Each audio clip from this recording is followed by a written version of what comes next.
It's time!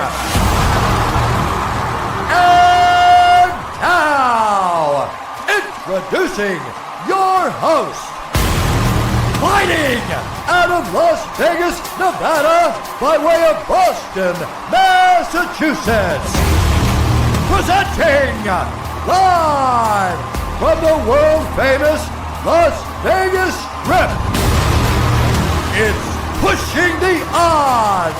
For guys like me, Las Vegas washes away your sins. It's like a morality car wash. Back home, they would have put me in jail for what I'm doing. But out here, they're giving me awards. Here he is, Matt Perrault. Enjoy the show. Enjoy the show. Enjoy the show. Enjoy the show.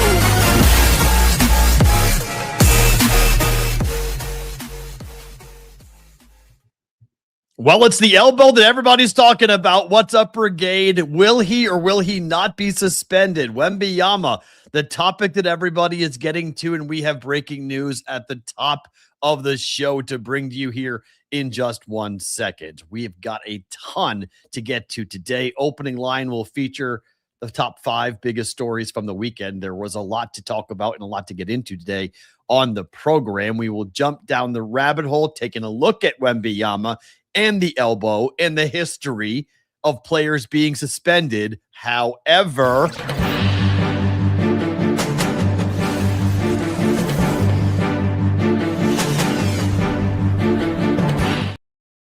we start the show with breaking news. According to ESPN's Brian Windhorst, Victor Wembanyama will not be suspended for what he did in Game 5, throwing the elbow at Naz Reid. This will not sit well in Minnesota. Timberwolves fans have been crying for a suspension for the blatant elbow that got Wembanyama ejected and given a flagrant foul for the act. It was intentional. The ejection was correct, but I would not have been supportive of a suspension for Wemby for what he did. He missed pretty much the entire game for game number 4, and I don't believe the intent of the elbow being thrown was the same as what everyone is comparing it to, and that is what happened when Ron Artest threw an elbow in 2012 up against James Harden. That yielded a 7-game suspension, 1 game in the regular season, and 6 games in the playoffs for Artest to be ejected. Why? Well, history. Ron Artest had been that type, meta world peace, whatever you want to call him. That was his history. That was his MO. He was a physical basketball player. He did things dirty. And so when he elbowed James Harden, that was forcing the hand of the league to say, hey, you're not going to do this. You're gone. Wemby has been, up to this point, a pretty clean basketball player. Wemby has been in control of his emotions up to this point. And so him being ejected was the appropriate response by the referees. And I equally think it's appropriate for the NBA to say, hey, he should not be suspended for game 5 because we don't think he's a repeat offender. And we don't believe this has been a pattern of improper behavior or dangerous behavior on the court. Did he throw the elbow? Without a doubt. Without a doubt. And the ejection of Wemby very much helped the T-Wolves win game 4 to even up their series at 2 games apiece. So you got what you needed, right? There's a penalty, there's a punishment for the act, and thus Wemby should be back on the court for game 5 in San Antonio, where the Spurs are having some trouble here up against the Timberwolves after losing game 1 and now losing game 4. They looked great in game 2 and game 3.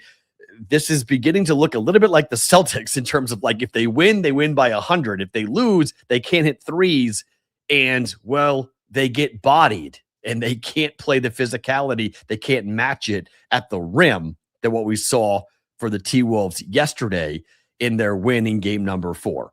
So we'll get into that coming up a bit later on. We'll jump down the rabbit hole. It is Pushing the Odds with Matt Perrault, being brought to you by our friends at BetCris Arizona. Opening line here in just 1 second. Then we'll recap the weekend. A lot of things to get into. Combat sports related, MMA, UFC 328, we'll get to that. We'll talk about what happened in New Jersey. We'll get to the passing of Bobby Cox in the baseball world. If you are someone my age, that man was the standard. Bobby Cox was, when you talked about dominance, when you talked about regular season control of Major League Baseball, the 90s were dominated by the Atlanta Braves and Bobby Cox, and a guy who won 2,000 baseball games, just a ridiculous, amazing career, amazing life, who passed away over the weekend at the age of 84. The NHL playoffs have been tremendous. Vegas and Anaheim played a great game yesterday. That series is now tied up at 2 games apiece. The Hurricanes haven't lost yet. They've played 8 games. They have won 8 games, back-to-back sweeps for the number 1 seed in the East, and they're playing like it. And right now, if you're a Hurricanes fan, it's kind of like, I'll see you in the Cup finals. Tell us who we're going to wind up playing. Buffalo and Montreal played an awesome game over the weekend at the Bell Center for Game 3 yesterday, won by the Canadiens, who now have a 2-1 lead over the Buffalo Sabres. 21,000 fans. That environment was ridiculous for Buffalo. I'll be very curious to see how they handle Game 4 after Game 3 didn't go very well for the Buffalo Sabres. News of the industry, we'll look here in Vegas because it's beginning to remind people of back in like 2015. When here in Nevada, if you tried to do a daily fantasy convention here in town, because I was a part of one of them, the Nevada Gaming Control Board's not having it. And the prediction market folks are getting the same treatment as they had to cancel an event that was scheduled at a property on the Strip because that property had their license threatened by the Nevada Gaming Control Board. They're not playing around. If you're in the prediction marketplace, if you're in the prediction market companies, if you're in that business, Nevada is saying we are not open for you. And if anybody else associates or does business with you, we're going to throw the book at them. So we'll get to that a little bit later on in the program. We start the show like we do every day with the opening line.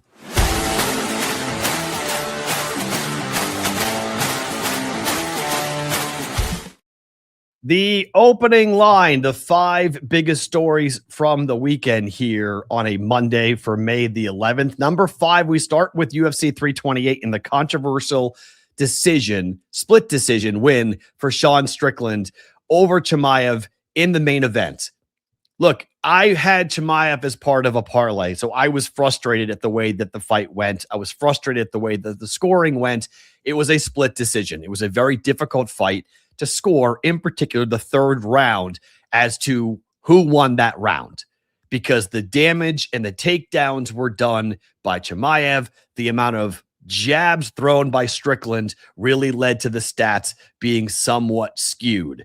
And my problem with the outcome and my problem with the whole situation is, if you look at the significant strikes for Sean Strickland at 133 versus 98 for Khamzat Chimaev, my problem with that scoring system and calling a jab a significant strike. Well, look it. This is not what boxing versus MMA. This is not what MMA is about. Boxing is about that. You can jab your way to victory, right? So as you know, I'm not a professional boxer by any means, but I've trained in professional gyms. And one of the things that they always talk about when it comes to boxing is that if your jab is extremely successful at landing, you can win a fight simply by the damage you do with your left hand if you're orthodox, just by jab, right? By hitting that jab consistently. That's what Strickland's whole game was. That he didn't throw many right hands, to the point where Joe Rogan started to question whether the shoulder had been injured in a previous motorcycle accident for Sean Strickland, because he wouldn't throw the right hand. Well, the reason why he wouldn't throw the right hand, in my opinion, now this is just as someone who is a casual observer, when you turn your hips to throw your right hand, you open yourself up to a takedown. So much like when you throw a kick, you open yourself up to a takedown, which is what Chimaev was trying to do the entire time. So to me, the reason why Strickland was only throwing the jab was he wanted to keep distance. He wanted to command the distance, which is what he did. My problem is, you can't just overlook the amount of takedowns and control time that Chimaev had in the fight. which was ridiculous. 9 of 13. He won the first round in probably a 10-8 fashion. He dominated Strickland. Fine. You don't go 10-8. You just go 10-9. Round 1 goes to Chimaev. Round 2 goes to Strickland. There's nobody in the world that's going to give round 2 to Chimaev. It was all to Strickland. Round 3 is the coin flip toss-up because rounds 4 and 5, to me, went to Chimaev. I gave round 3 to Strickland. I gave 1, 4, and 5 to Chimaev, and I, honest to God, cannot believe that the decision went to Strickland. I just takedown control time matters to me more than jabs when it comes to mixed martial arts. I get the idea that damage-wise, more punches were landed by Sean Strickland. But overall, in the fight, I mean, Sean Strickland's a very difficult fighter to judge anyway because he fights a very unorthodox style. But if you had a Strickland ticket, you thought Strickland won. If you had an over ticket, you thought Strickland won. If you had a fight to go the distance ticket, you thought Strickland won. And then if you are on a Chimaev side like I was, you're going, how does Chimaev not win that fight? And I don't like it when we go to the judges and we have it in New Jersey or New York or Boston, like these non-traditional cities for mixed martial arts that don't have MMA fights high level all the time. They do more boxing than they do mixed martial arts, and different commissions. They have different ways of assigning judges. That's when you get some screwiness going on. There was a fight earlier on the fight card that had been pulled down by the sports books due to irregular betting, and it was flagged before the fight ever went off. Both offshore and onshore had some concerns about the irregularity of one fight on that card. And then we get to the main event and we have some real suspicious things happening with the main event. That didn't sit well with me. That was a bad night. Didn't like it at all. Okay. The weight cut for Chimaev absolutely was a problem. He admitted it. Everyone's talking about it, that like he didn't look great. Yep, that's true. Because he initially had bulked up to go to 205, and he will move up to 205 and leave the middleweight division. That's not why he lost. Okay. In my mind, that's not why he lost. And he wasn't as dominant as he should have been because look, these guys are professionals. Okay. We always hear about Chimaev and the legendary cardio that these guys have and how incredible they are. He just did not wrestle the same way he normally does. And he didn't get the submissions. I mean, Strickland is a very good wrestler. And there was a lot of talk about that. And it's why, if you watch the show on Friday, I thought about the under 3.5. I was going to bet that.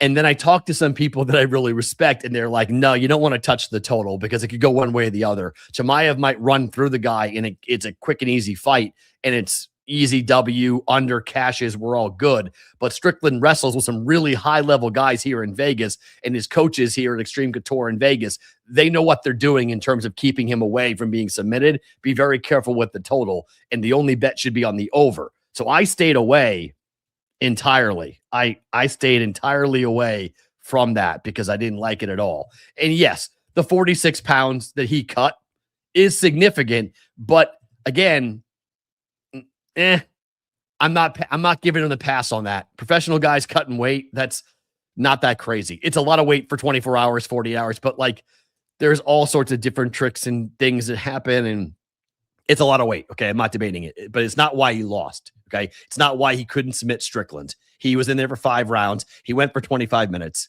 Okay, so the 5th round, that was Chimaev. The 4th round, that was Chimaev. The 1st round, that was Chimaev. He won the fight. In my opinion, he won the fight. I disagree with the decision, but, there we go on that. Number 4, the Rays have the best record in the American League at 26-13. These guys are just remarkable. When you stop and think about what they're dealing with and how they're performing, they have a bottom 3 payroll of $87 million. Their highest paid player is making $12 million in Yandy Diaz. And yet they have the best record in the American League at 26-13. They have a 1-game lead over the New York Yankees in the American League East. They just split with the Red Sox in a 3-game series, each team taking a game.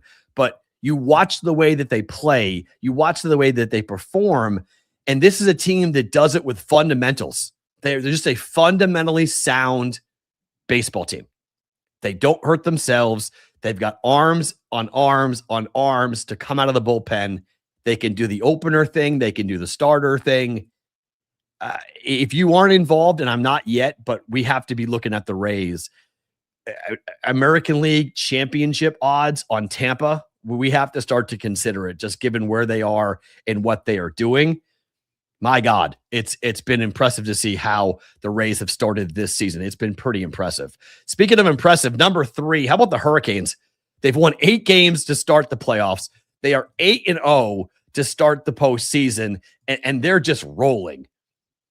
Perfect. They're the 5th team in the history of the NHL to open 8-0 in the postseason, joining the 85 Oilers, the 69 Blues, the 60 Canadiens, the 52 Red Wings. Hasn't happened since 85. They're the first to sweep their opening 2 series since all 4 rounds became best of 7 in 1987. The Canes are in the East Final for the 3rd time in 4 years, looking for their first cup since 06. They're the 24th team in league history to win 8 or more consecutive games during a playoff run. 18 of those 24 teams went on to win the Stanley Cup. And if it wasn't for the Colorado Avalanche and what they are doing and what they have looked like in their series and all season, it would be sort of a situation where you would look at it and go, that's who I would be betting on to win the cup. It would be Carolina. But you really have to be careful with that because of what's going on the other side of the bracket when it comes to the Colorado Avalanche and how good they have looked so far. You guys are asking, why am I wearing the Philadelphia stuff? It's in somewhat solidarity. I'm trying to give a solid to the city of Philadelphia because boy, do the city of Philadelphia fans need a pick me up. Their sports teams suck right now. The Sixers got absolutely de-pantsed by the Knicks.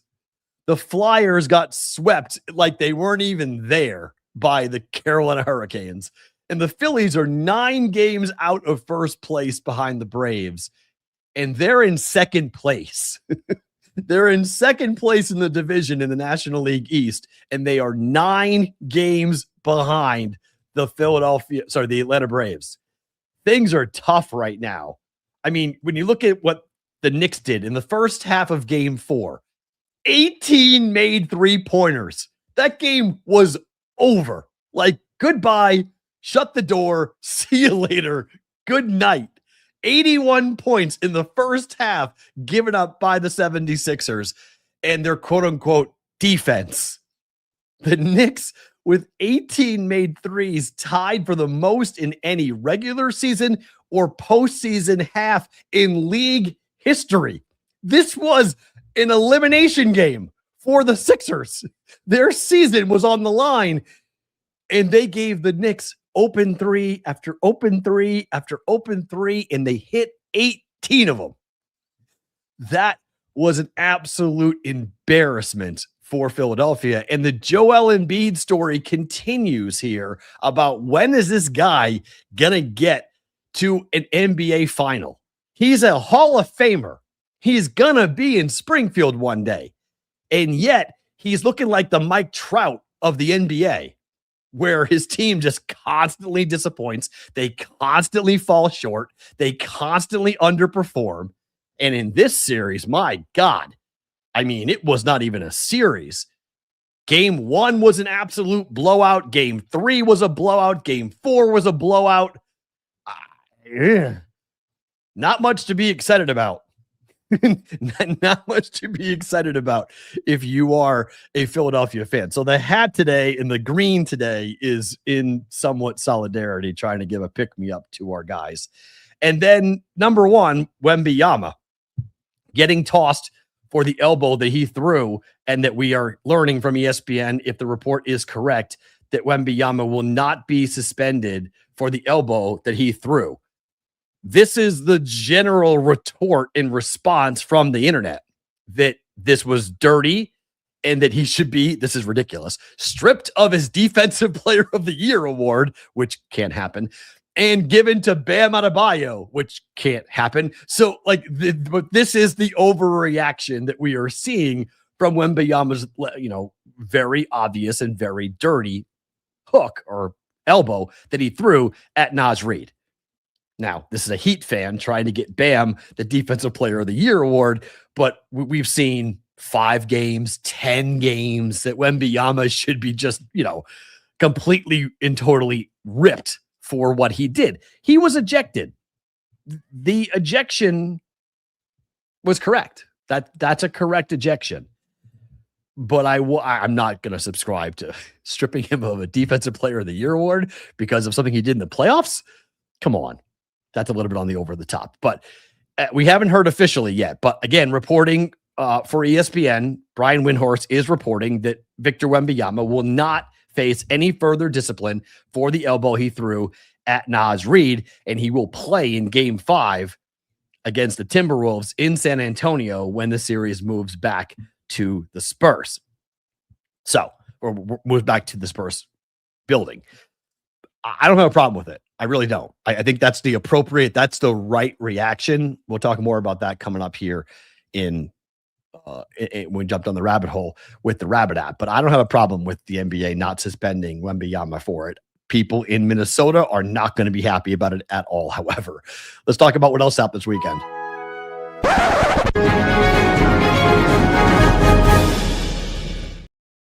What happened last night? What happened this weekend? Well, we were talking about the Knicks and what they did in the series and just how impressive things were for the New York Knicks. If you were looking at the odds, the betting market is starting to come around here on the Knicks.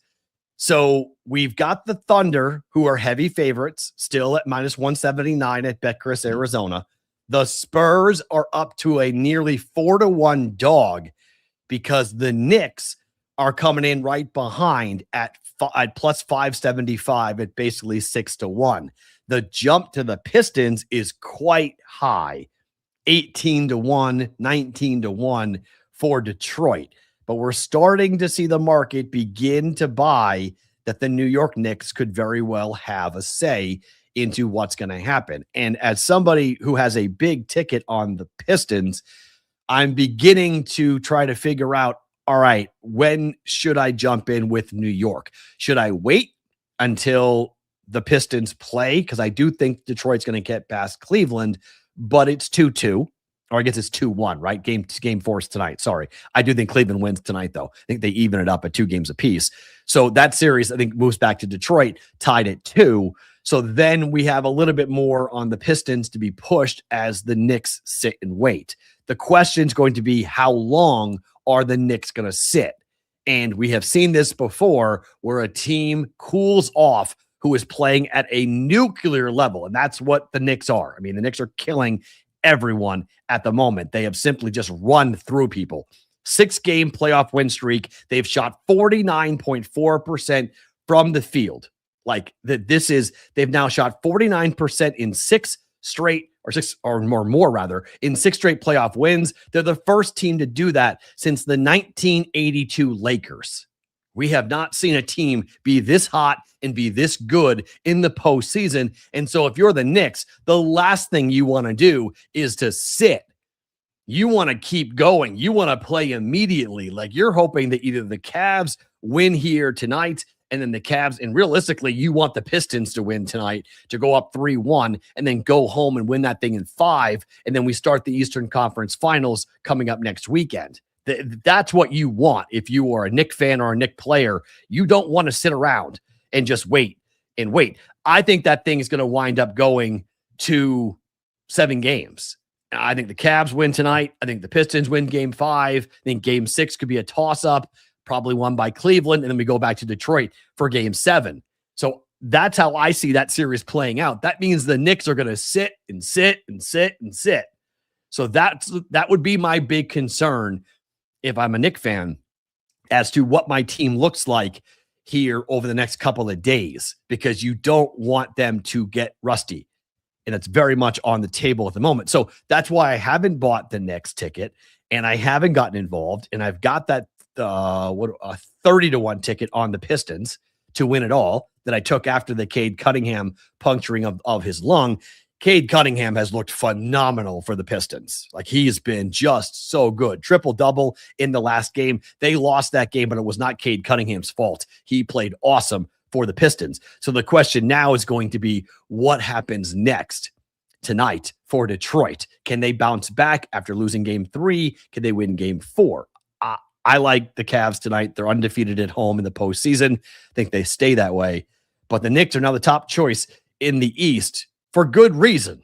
And they're quickly catching the Spurs when it comes to what's happening with San Antonio because the T-Wolves are live. I mean, it's 2-2, game 5 back in San Antonio, but Minnesota is 100% live here, and the odds on them to win the championship are through the roof. That's because they got to beat the Spurs and they got to beat the Thunder, which not happening. So that's how that whole thing is going to play out for in the futures market. But that's why I haven't bought the Knicks yet. That's why that. Ish is asking, why not buy a Cavs ticket? Do you think that goes 7, unless we think no matter what the Knicks beat the winner of the series? Well, okay, so let's play that out. Why not buy a Cavaliers ticket? So let me pull this up real quick here so Beckress Arizona's got the price on the Cavs is hold on, that's not the market I want to look at. That's the market. It's 48-1. It's 48-1. Okay. You're making a pretty good point. Ish. As Raymond said, we're not buying the Cavs ticket because the Cavs suck. I don't think the Cavs suck, but because they have James Harden. Fair. I've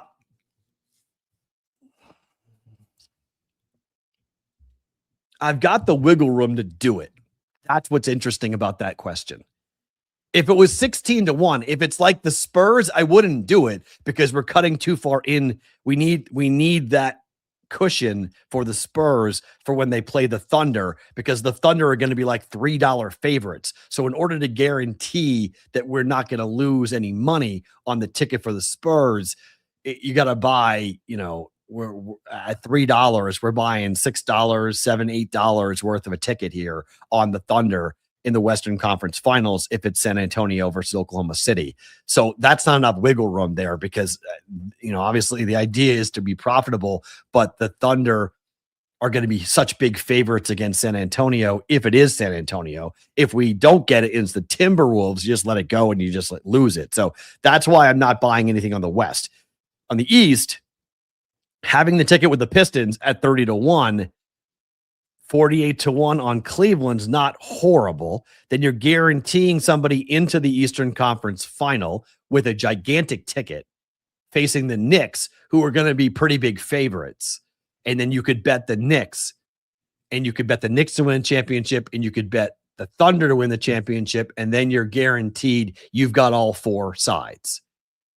But again, you got to do the math on that, okay? You got to do the math, and and you know me, you guys know me. Me doing math on the air is a bad idea. Like, that's stupid. So I'm not going to do the math on the air, but you have the potential to have all 4. If we have the Pistons and we have the Spurs, we have a 30-1 and a 16-1, and then we go ahead and buy a 48-1 with the Cavaliers. No, I'm not going to do that. No, I think we're going to wait. I think I want to wait because I think the Pistons are going to win that series. So I think the Pistons win that series. Yes, and you guys all love when I do math live. It's not a good idea. It's not good on that. No, I get the idea. I got to go and run the math on that. I can't do that live before. I can't definitively tell you I'm not doing that, but I don't mind that because it's 48-1. But I got to do the math on that to kind of see how it all plays out. I don't know. My first blush is no. I'm going to let the Pistons ticket ride, but I would rather wait and take the Knicks to win it all. If we lose the Pistons, the Knicks are going to beat the Cavs. The Knicks are going to destroy the Cavaliers. So I'd rather bet the Knicks to win the championship. If it's Knicks Cavs in the Eastern Conference Finals, I would rather bet the Knicks to win it all. And then I would bet the Thunder. And then we have the top 3 options. We have a big ticket on the Spurs, but then we would just hedge off of it and guarantee we wouldn't lose any money based upon taking the Thunder and the Knicks. So sorry to do that kind of there. The odds will decrease if the Cavs win tonight. Absolutely. Yes. 100%. I like the Cavs to win tonight. If you agree with me, taking the Cavs at 48-1 or 50-1 isn't horrible. So you'd have a Pistons at 30-1 and the Cavaliers at 50-1. That's not bad. Both teams are probably going to lose to the Knicks though. So that's why the odds are the odds. That's where they are, because they would need to go and beat the Knicks and then go beat the Thunder. Right. That's not happening for Cleveland. So yeah, I mean, I think the Knicks would smoke the Cavs. I think the Pistons have an answer for the physicality for the Knicks. And I think if they shoot the basketball well from the outside, they can contend with the Knicks and maybe even beat the Knicks. But the Cavaliers have no shot. Have no shot. Yeah. And look, we have to get involved with the Thunder. There's no debating it. I'm just not going to get involved with the Thunder until it's Spurs Thunder in the Western Conference Finals. If it's Thunder versus the T-Wolves, I have no interest. Like the odds, that's going to be an insane price on the Timberwolves. They're probably going to be, I don't know, 10-1 dogs to the Thunder. I mean, if the Thunder sweep out the Lakers and just sitting there and waiting for the other side to conclude, and you have a 7-game series that the T-Wolves would have won game 7 on the road, and then they're going to turn around and go play the Thunder in game 1 and game 2, goodbye. No way. That's an absolute blowout. Not happening. We are starting to get the schedule for the NFL this week. In 3 days, we will have the schedule release party for the NFL, and we'll have the full schedule. The reason why this is very significant, by the way, in case you were curious, the reason why the schedule release is so big, it's because Circa doesn't release the information around Circa Millions and Circa Survivor until the schedule comes out. Once the schedule comes out, then Circa gives us all the information, okay? We got a lot of stuff cooking for the fall and for the summer.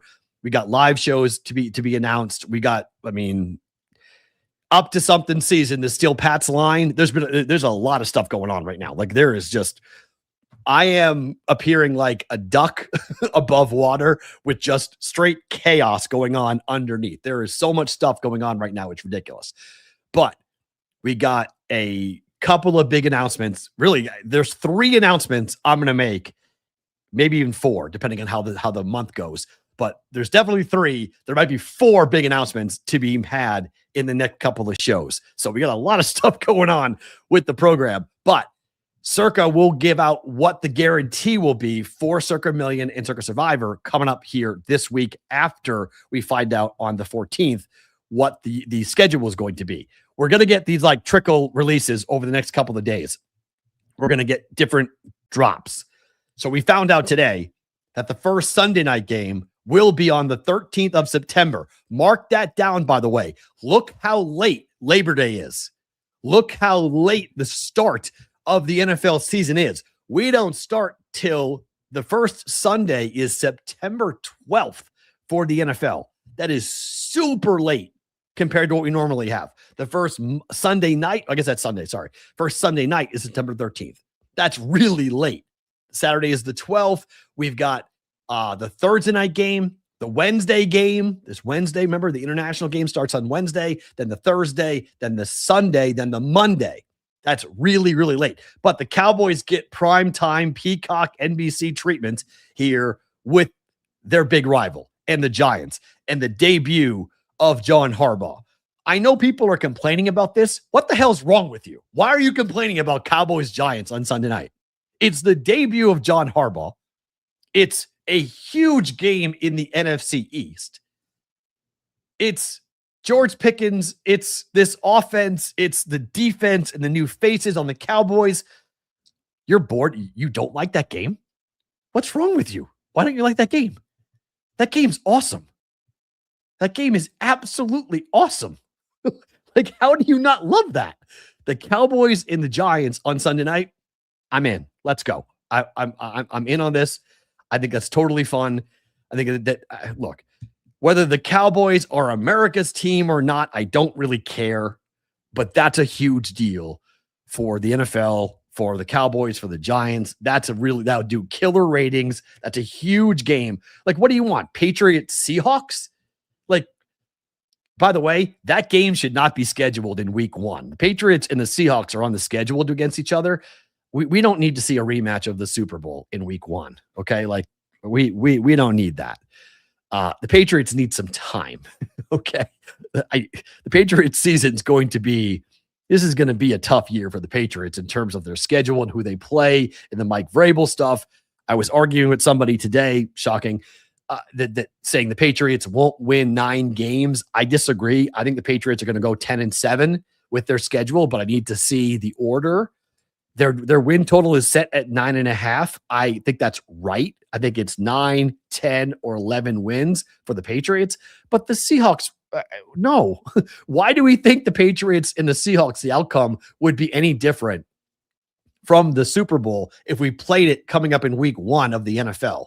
Okay, the Patriots have added more talent, and there's been some, Kenneth Walker is no longer with the Seahawks, and I understand there's been some subtraction on Seattle's side and some addition on the Patriots side, but we don't need that week 1. Like that's like a 6.5 point number for Seattle. No, thank you. I don't need the Patriots in week 1. They should play. I don't know. Like you don't want that. Like, as a Patriot fan, I don't need to see the Seahawks till like week 10. Like, give the Patriots some time to get some, AJ Brown's debut with the Patriots is going to take some time, which, by the way, I have this fever dream about all of this. I really need the Patriots to bring back Steph Diggs, because Romeo Doubs, Steph Diggs, and AJ Brown for Drake May, for Josh McDaniels, like, that is exactly how you bounce back and avoid what happened to the Chiefs when they lost the Super Bowl badly. The Chiefs next year sucked. Like, last year, the Chiefs were awful. So there is a big worry about the hangover from the Super Bowl, and there is a lot of evidence and stats to back that up, that there is a hangover from the Super Bowl.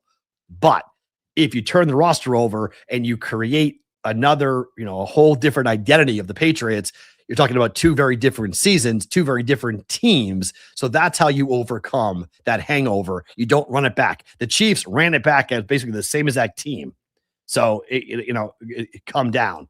So, it's a lot of things going on. So we'll kind of all figure this whole thing out. The juice needs to be on the under. It's at 9.5. Well, yeah, I think it probably will be minus 125. Nothing crazy. It won't be like 150, 160. I don't believe, but I think it is 9.5.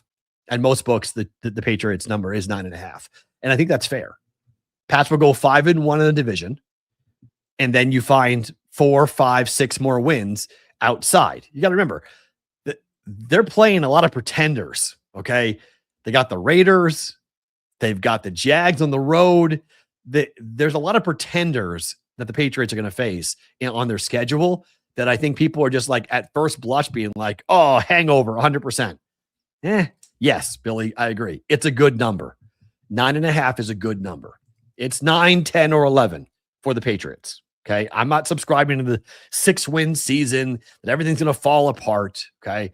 Don't think that's realistic. But the same thing can be said for the Seattle Seahawks, right? When you look at their schedule and their division, everyone's like, look at the division, look what the Niners have done, look what the Rams have done. This is going to be a one and done for Seattle. Bet the under on Seattle. They're going to miss the playoffs. Sam Darnold comes back down to earth. Losing Walker is a huge deal. Okay. I mean, there's a lot of, we'll get into all of this. Okay. If you guys remember what we do in the summertime, we do the countdown. We do the team of the day. And we go through schedules, and I'm going to try really hard to do all sorts of different guest hits and spots. And We're going to go to different cities and we're going to have the conversation with the experts who are on the ground in the markets that they cover for these teams. So that's going to come up this summer to help us kind of get through the doldrums of June, July, and August until we get back. But there's a lot of stuff cooking in August. August is going to be a really fun month. We got a lot of stuff rolling for this. Some sad news. If you're my age or around my age, the name Bobby Cox is just synonymous with success, dominance. His Braves teams were so incredible. I mean, just as a baseball fan, the guy just dominated. They won the 95 World Series, but they ruled the National League. 2,000 wins. Like he went 2,504 and 2,001. I mean, that just an incredible record. He won his 2,000th game in September 29th of 2004. I mean, the Braves reeled off 14 consecutive division crowns, 14 in a row. That led to 5 National League pennants and a World Series title in 1995. He was the 4-time Manager of the Year award winner. He holds the MLB record for playoff appearances with 16 and ejections. He was ejected 162 times in the playoffs.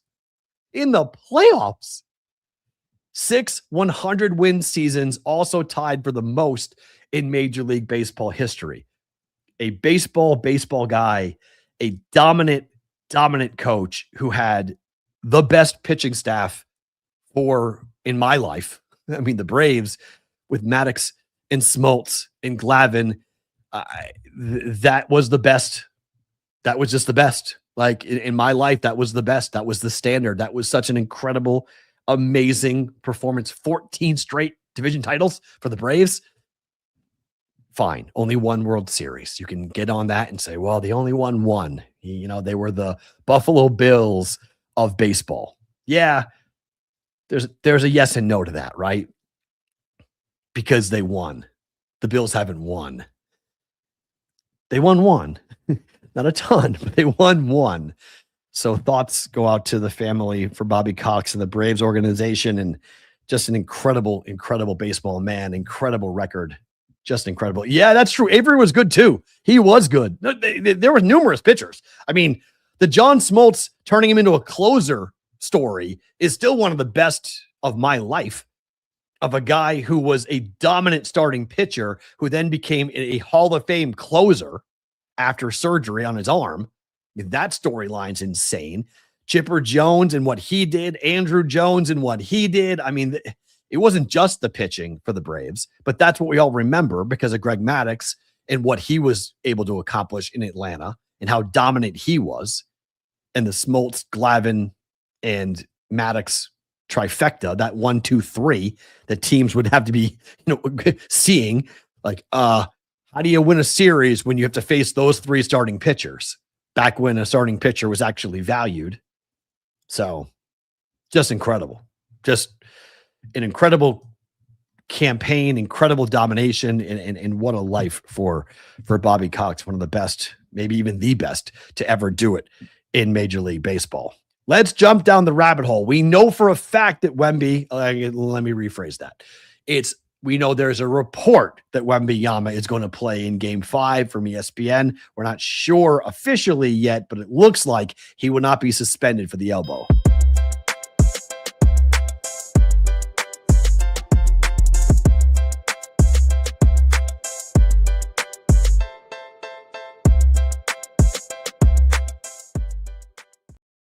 Let's jump down the rabbit hole, talk about the elbow that Wembanyama threw and this suspension that probably will not come down now from Rabbit. You guys can download the Rabbit app in the Google Play or Apple Play store. You can challenge your friends, not the house, to create and share custom sport picks and bets. It is a marketplace, so you set the terms. No one's getting limited. Nobody's getting banned for winning. There's a person behind every marketplace offer that is on the application, and it's 100% customizable. You set the lines. You set the odds. You set for how much you want to bet on Rabbit. Rabbit 5 for 5 free Rabbit Cash when you sign up for the Rabbit app. Download it now. Google Play, Apple Play Store for the Rabbit app. Let's talk about the elbow and whether or not Wembanyama should be suspended. Now, according to Brian Windhorst and ESPN, he will not be suspended for the elbow that he threw. And again, I'm okay with this. I don't believe Wembanyama should have been suspended. I don't think people are taking this calmly. I think people are going a bit on the overboard, and they're comparing it to what happened back in 2012 when Ron Artest threw this elbow at James Harden, and he was suspended for 7 games for that elbow when Harden played with the OKC Thunder. A Spurs reporter was pretty quick to throw cold water on everyone saying, quote, seeing a lot of confusion right now about whether Victor Wembanyama will be suspended for Game 5. So here's what the NBA rule say might happen. Wemby was ejected under NBA Rule 12 for flagrant foul penalty 2, which officials determined involved unnecessary and excessive contact with Naz Reid. I don't think anybody can sit there and say that contact was not unnecessary and excessive. He reared back and chucked an elbow that hit the guy in the throat. Okay. The ejection was 100% warranted to get him out of the game for what he did. But as the rule continues, it comes with an automatic ejection, a $2,000 fine, and a mandatory review by the league office, which is what happens. The important part is a flagrant 2 does not automatically mean a suspension. The NBA uses a playoff penalty point system. And since this was Wemby's first flagrant foul and first ejection in the playoffs, he currently sits at 2 points, just below the automatic suspension threshold. However, the league still has discretionary power to suspend him if they determine the contact created excessive danger or risk of injury. Look, the elbow was awful, okay? There's no way to excuse what Wembanyama did. However, again, I talked about this in the open, but Ron Artest, Meta World Peace, whatever you want to call him, he had a history. The guys who threw elbows, Draymond Green, kicking LeBron in the nuts, like these guys have history of doing inappropriate things that led them to be ejected and or hit with technical fouls, just being a general problem in the games. Up to this point, this is the first time that Wembanyama has been in trouble, okay? This is the first time that Wemby has ever been hit with an ejection in the playoffs. So if it happens again, I'll be the first one to run up and say, suspend the guy. But I'm not suspending him for what he did in a playoff game that's going to dramatically alter the rest of this series. Because if the T-Wolves win Game 5, they'll probably win Game 6, and then the Spurs are out. And if you're the NBA, you are desperate. You are praying that you're going to get a Thunder and Spurs Western Conference final. And if that pisses you off in Minnesota, sorry, okay?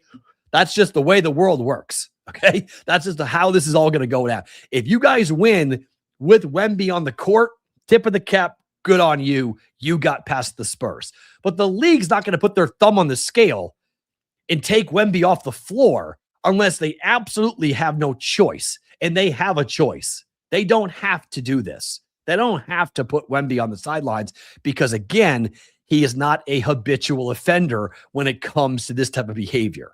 So they're able to say, whoa, wait a minute. We're going to fine him. We're going to, he gets an automatic $2,000 fine, which is a joke, but fine. We're going to get him with a fine. And now there's going to be a quicker whistle and we're not going to tolerate it. We're not going to allow it to happen. He's going to get a very, a finger pointing, tongue lashing from the league. Like, Victor, don't do that again. And let him go play. That's the right call for the NBA. It's a right call anyway to go ahead and say that. Okay. To say, it has not been, according to what I've seen so far, I've not seen an official response from the NBA as of yet. So there's nothing here officially from the league. It's just the ESPN report from Brian Windhorst that says he will not be suspended. But I mean, that doesn't mean it's not official. It just means we haven't seen a press release yet from the NBA. And generally speaking, when guys like Windhorst and other people come out, oh, they did announce it. Okay. All right. Thank you. They did announce it. Okay. I've not seen that. I got the ESPN report says sources. Okay. It doesn't say the NBA's. It says sources are telling Shams and ESPN and Brian Windhorst that this is happening. Okay. So this is not, I mean, again, Shams is not one to go and report this unless he has it from the league office. All right. So yeah. So Shams is reporting it, but he's reporting it. The league, I haven't seen an official response from the NBA. So if there's an official NBA response to this, okay, that he's not being suspended. And look, that's appropriate. Like he should not be suspended for that action. That should not happen. So, but then again, I think if it happens anywhere, if anything else happens, Wembanyama, he's going to get suspended. But that's the right decision. He should not be suspended for that action. He should be allowed to play game 5, and let's best of 3. Minnesota, San Antonio, best of 3, and we have it. Like my prediction was no suspension. That proved to be correct. No suspension for Wembanyama after what he did. Let's talk news of the industry.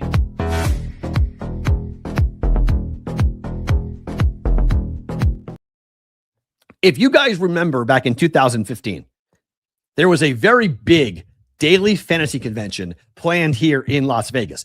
I was supposed to broadcast live from that convention in 2015. It was Tony Romo's daily fantasy convention. The company I was working for at the time, it was Yahoo Sports Radio, but it changed to Sports Map Radio. It had like 5 names while I worked there for whatever, 7 years that I worked there. But I was here in Vegas and I was going to be broadcasting, and I was super excited to broadcast live from this event because we had an awesome guest list of Tony Romo and Emmett Smith and all these different players to come in to talk about daily fantasy.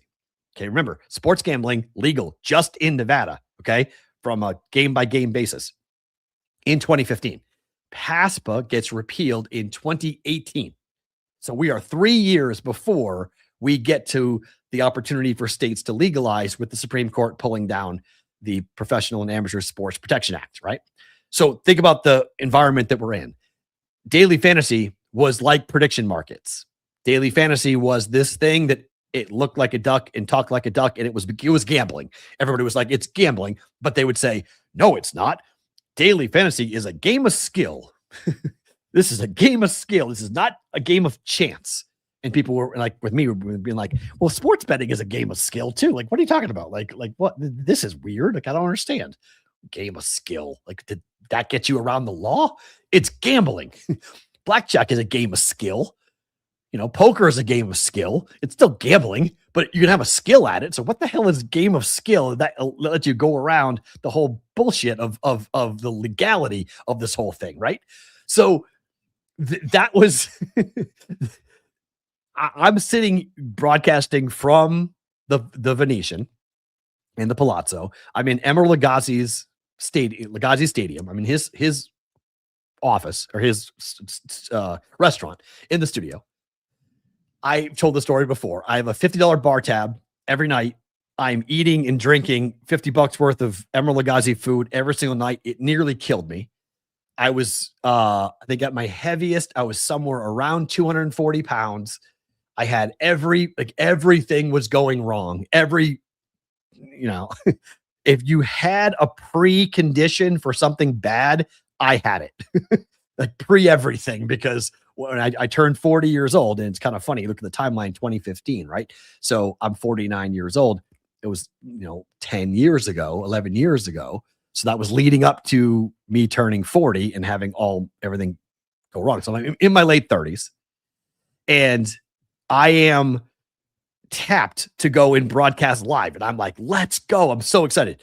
Well, Las Vegas comes in and says, yeah, get out of here. You guys aren't doing this. We're canceling it. If you do it, I think the MGM Grand was where it was supposed to be. It may have been at Lagasse Stadium, or may have been at the Palazzo, but I can't remember where it was supposed to be held. But it would make sense at the Palazzo, if I'm broadcasting live because of our relationship in the studio and whatnot, it would make sense that the broadcast was going to happen from the Sands Convention Center attached to the Palazzo.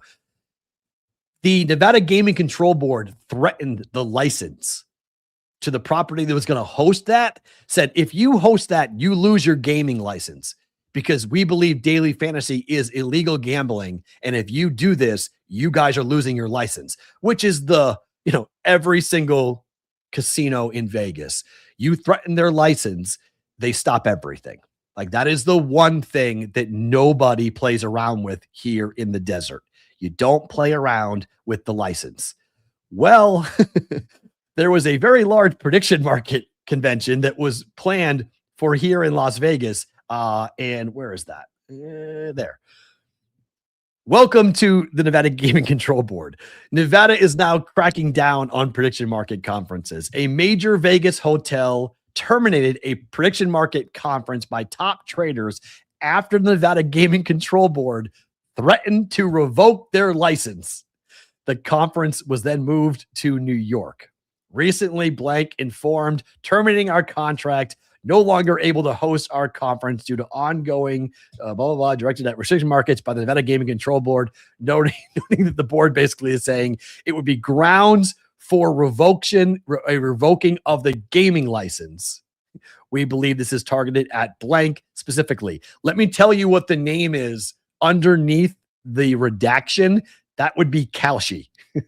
We believe that this is targeted at Kalshi specifically, which, yes, it's being targeted at them specifically, but we're playing hardball here in the desert. If you're tied to a prediction market, anything, conference, a meeting, if you're bringing a prediction marketplace business onto your property, the Nevada Gaming Control Board is now telling you that you are now promoting illegal gambling, and we are going to come after your license for doing so, because that is in the bylaw for the license to be allowed.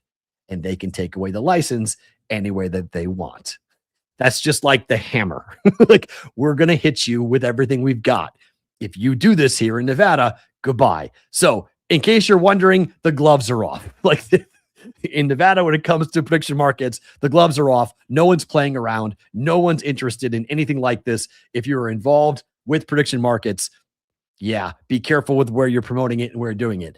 My next question after this, we'll move on after this, is Kalshi has been allowed to advertise on the Nevada Las Vegas Strip, on the billboards, the digital billboards that are right in front of the second busiest intersection in the entire state. The first one is Tropicana and the Strip, which is right in front of MGM Grand, where they're building a new ballpark. That's the busiest intersection in the state. The next busiest intersection in the state is further down by the Bellagio. That is where the Kalshi ads have been sold for the election and the Super Bowl. If that happens again, my thought is, do we see the state take action against, and I don't know who owns those billboards, but I don't know, do we see action coming down from Nevada if there are advertisements for Kalshi taken, on the Strip? Because it happened at the Super Bowl, and I couldn't believe it was allowed. It happened at the election, and I couldn't believe it was allowed. But this is a whole different world now in the prediction market legal fight. There weren't court cases with Nevada up against Kalshi the way there are now. So are we going to allow Kalshi to advertise in the state the same way? My gut tells me no, but let's see how it all plays out. If you guys are watching live, don't move, making some picks for tonight's games here in bonus time. So stick around for that. If you're watching on the replay on Sports Grid TV, thank you for being here. We appreciate you guys. We are back 1 o'clock Eastern time, 10 p.m. Pacific time, Monday through Friday on Sports Grid. The rest of you guys, bonus time starts now.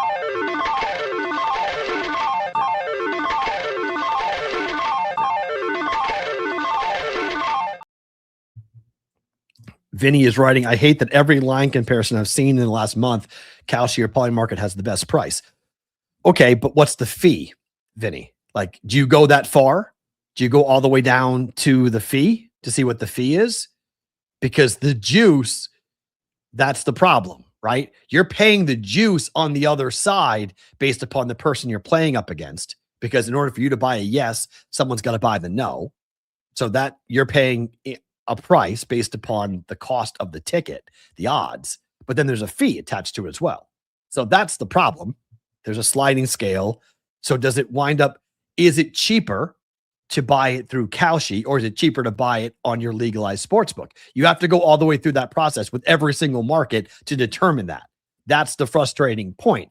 And, when you're advertising directly into Texas, Florida, and California, which is now what's happening for the prediction market folks, they are literally during their advertisement saying we are legal in Texas, California, and Florida. That's where the majority of their business comes from. 65% of the prediction market business comes from states that are not legal for sports gambling. That makes the most sense, right? Because people want to bet, so they find a way to bet. They bet on Kalshi. They think they're doing it legally, and so we're all good.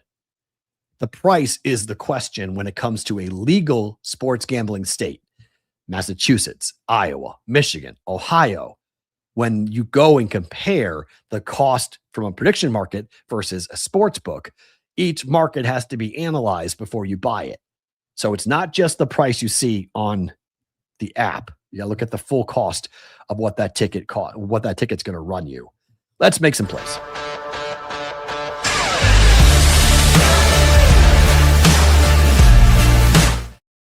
Just the picks being brought to you by the Betting Pros prop bet cheat sheet for Major League Baseball and for the NBA. You can go and check out the NBA prop bets by going to bettingpros.com/NBA props or download the Betting Pros app. Click on the prop bet cheat sheet and you will see Major League Baseball and you will see NBA. We'll do a prop bet of the day coming up here in just 1 second, but let's talk about tonight with OKC and the Lakers. I'm sorry if it's not broke.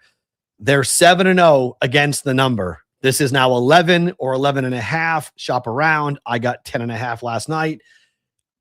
The Thunder will sweep out the Lakers coming up here for tonight. And I don't really have the ability to make any case for the Lakers to stick around.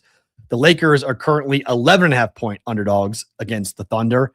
That would be the first time in LeBron James's history, in his career, that he's been a double-digit home dog in his career. Never happened. What happens? Blowout. Thunder, again, will blow out the Lakers because they have no answer. They have no answer for the Thunder. They have no defense for the Thunder, and they don't have enough offensive firepower to hang. And thus, I like the over. 213.5. I do think the LA Lakers will score enough tonight, and I think it's much like last night's game between the Knicks and the Sixers. I just don't think the defense stops the Thunder. They know they have a chance to advance to the Western Conference Finals tonight. They take apart the Lakers. The game goes over. We should get fouls. We should get a lot of things happening late in the game that will help this thing go over. I'm betting over OKC and LA at 213.5. I like the Cavaliers here to even up their best of 7 series at 2 games apiece tonight. The Cavaliers have not lost a home playoff game yet. They went and beat the Raptors 4 times, all at home. They lost every road game, and they won the series 4-3. They went to Detroit. They lost game 1. They lost game 2. They came back home. They won game 3. Here they are in game 4. It probably will be sweaty, but I like the Cavaliers here laying 3.5. Cavs minus 3.5 for tonight to win and even up their series against the Pistons. Even with my Pistons ticket, I still think the Cavaliers find a way. I think they get a better whistle tonight as well. More free throws. And Donovan Mitchell has a big game tonight for the Cavaliers. I like Cavs laying 3.5. To hockey, the Wild trying to keep themselves alive and even up their series up against the Avalanche. They whipped the Avs in game 3 at home, 5-1. I don't think they win game 4. I think Colorado will bounce back, but I think the Avs are going to play, and the Wild too, for that matter, they're going to play a more conservative style. I don't think we see as many up and down breakouts or power plays for either side. I like the under 6.5 here for the Wild and the Avalanche in game 4 coming up here for tonight. In one baseball play, and this comes, you're going to see this for the next couple of months. Huel and the Trendsetter app, they're going to be on for a week, off for a week, on for a week, off for a week. So that's just the rhythm that we're going to get into here with those guys. So you won't see me do the reads and whatnot. But from time to time, I will give you, if there's a Trendsetter trend of the day that really pops, I'll give it to you. And there is one today that I'll give to you here from the Trendsetter app. The Rangers with Nathan Eovaldi against non-divisional teams. This is nuts. They're 21-1 as home favorites since the 29th of April back in 2023. That's pretty good. Okay. They are minus 140 against the Diamondbacks here tonight. If you're looking for a baseball play, that's a pretty good trend to follow. 21-1 on the money line. That is a nearly 20 unit return for a 58% ROI on the Rangers with Eovaldi on the mound tonight up against the Diamondbacks. So if you're looking for a baseball play, that's a pretty good one to make with Texas on the money line. You can find minus 124 here in Vegas coming up for that. Let's talk prop bets of the day today. Where's that? Where did it go? And hold on there.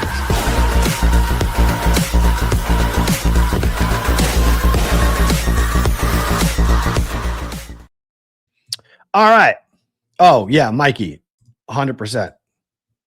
I believe in it. I believe in the Trend Center app.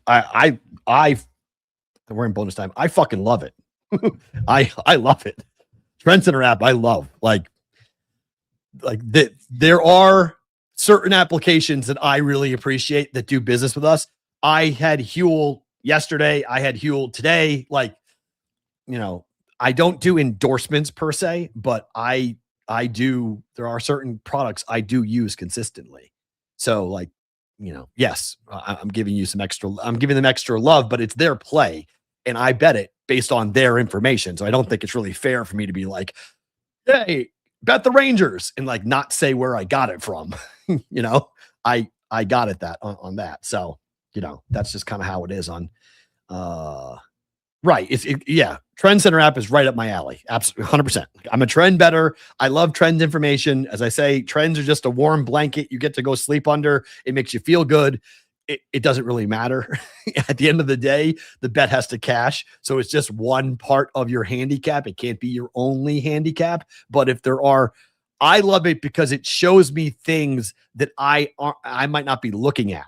There might be games that I am overlooking because my eye, you can't see the board for everything. So if you can take the board, which is like that big, and shrink the board to that big, that makes it much easier, right? So if there's 50 games on the board and I can drop it to 10 and I can look at the 10 and I could do research on the 10. And then from those 10, I find 3 or 4 or 5. That's how I do it. Okay. That's my handicapping style. That's why I think that's why I love the Trend Center app, because it helps me narrow it down. It gives me a chance to go ahead and do that. I hate Mike Trout, but I've bet on Mike Trout. Over 1.5 hits, runs, and RBIs is only minus 109 here tonight for Mike Trout on the road against the Guardian. Joey Cantino gets going.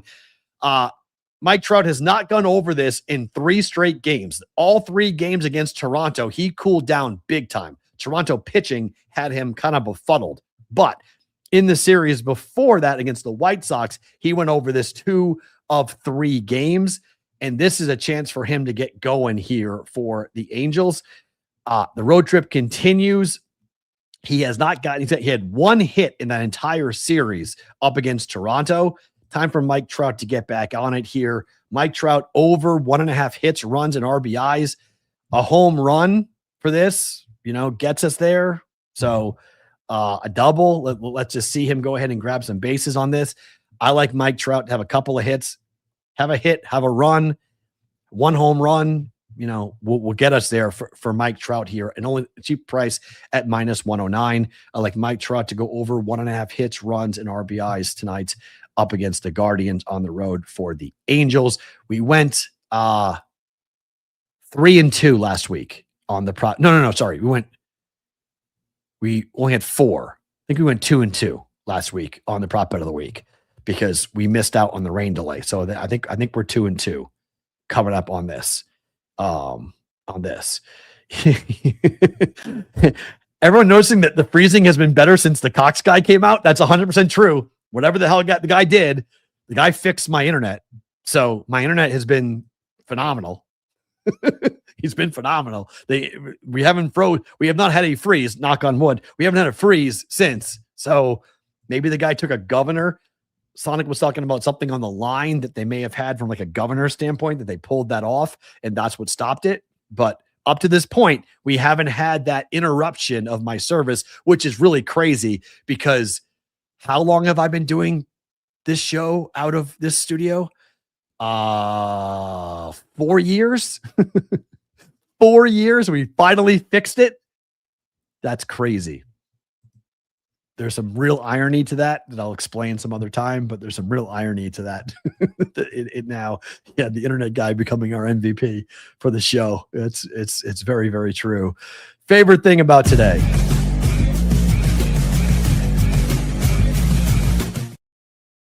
For me, favorite thing about today, and this is sort of a personal thing, because if you are a parent, you kind of know it's not like this for you guys on the East Coast. You guys are in school till June, but this is the last week of school because my daughter goes to Monday, Tuesday, Wednesday of next week, and that's a joke. So this is the last week of school for my kid, who is going to become a 7th grader, and she's going through 6th grade. And I'm really, really proud of her. I'm proud of what she's accomplished. I'm proud of what she's been able to do over the last couple of months. It's been a hellacious 4 years for my daughter. And if you're someone who's gone through a divorce, you know what I'm talking about in terms of just the overall turmoil that happens to the kids. It's bad enough for us as adults going through it, but really it's the kids are the ones that really suffer when it comes to divorce and turmoil and changes and everything else. And she's going to become an honor student. She's got A's and B's all 4 semesters at school. She had her first performance last week where she performed playing the clarinet. She's going to have her first performance for figure skating coming up here in a couple of months. She has advanced past all of the, she's now into freestyle for figure skating. So she's advancing very quickly with a sport that she really loves. I figure skating and me, I know nothing about it except for what the coach is and watching, videos and whatnot as to how to do it on the ice. She can already skate complete circles around me. I'm not a very good skater, but she's become very good at skating. And so this week starts a pretty big week. It's the countdown to the summer. I cannot believe there's only 8 days of school left, counting today in the school year, and then school's out for the summer, which doesn't really equate in my brain for all that, but that's just here in Nevada. We go to school, we get out really, really early on all of this. So it's pretty quick. So, I'm excited to see how it all plays out here, but I'm excited. Yeah. Appreciate you, Billy. Thank you for that. That's nice of you. And it does go really fast. And everyone's telling me that. Like my friend's daughter, who I met when she was 2 years old, just graduated from Alabama. And she was a Crimsonette, and she had an incredible career at Alabama. And like, he's been texting me going like, enjoy this. You're going to blink and Maddie's going to be in college. And I'm like, I'm trying really hard, man. Like, I'm trying to enjoy this. I'm trying to appreciate and take the time and to be more present and to be where my feet are and try to be more aware of what's happening in the surroundings around me. There's a lot of stuff coming this summer. I mentioned there earlier in the show, we got a lot of announcements to make. There's a lot of really cool shit coming down the pike. And I can't wait to tell you guys all about it. I can't wait to share what's going on. I think you guys are going to really like what's going on. We will have, I can tell you this because it's going to happen. There's going to be an announcement next week for the first ever major contest that we're going to run here for Pushing the Odds. And it's going to be something that you're all going to want to win this. How we're going to give it away, I don't know yet. We're still trying to figure out the details of that, but it's a pretty good prize. It's a 4-figure prize that we're going to give away, and it could lead you to even more. Kind of tip of the hand as to what it is, but we're going to run a big contest coming up this summer that I'm really excited about. That's going to accumulate with the meet and greet that, according to you guys, I asked you on the Discord channel, do you want it to be in the beginning of August or the end of August? And the vast majority of you guys said the end of August is when you want to have a meetup. So I'm going to get to work on that this week about scheduling some stuff out about what it would look like to come in. I'm trying to get room rates. I'm trying to get a head count as to who would come to Vegas, who would be a part of this, who wants to be here, who has the time to be here at the end of August. Remember, Labor Day is a week later than what it normally is. The start of the NFL year is a week later than what it normally is. So that might give people an opportunity to come to town to be a part of it. So stay tuned for all of that as we try to plan this whole thing out and figure out what really is going to happen. So really excited to see. And that's not even part of the 4 announcements I was talking about. Like we got 4, I guess we have 5. There's 5 announcements that are going to be made here in the next couple of weeks. So long story short, it's going to be a lot of cool things happening here for the summertime and happening here for Pushing the Odds. Thank you for being here, Brigade. Appreciate each and every one of you. Tomorrow on the program, Ryan Bollingy from thegolfnews.net. We will preview the PGA Championship, the second of the 4 majors for the PGA Tour. Happens this coming weekend. So we'll get that golf in on you tomorrow with Ryan Bollingy. Hope to see you all back here at 1 p.m. Eastern time for another episode of Pushing the Odds with Matt Perrault, presented by BetCris Arizona.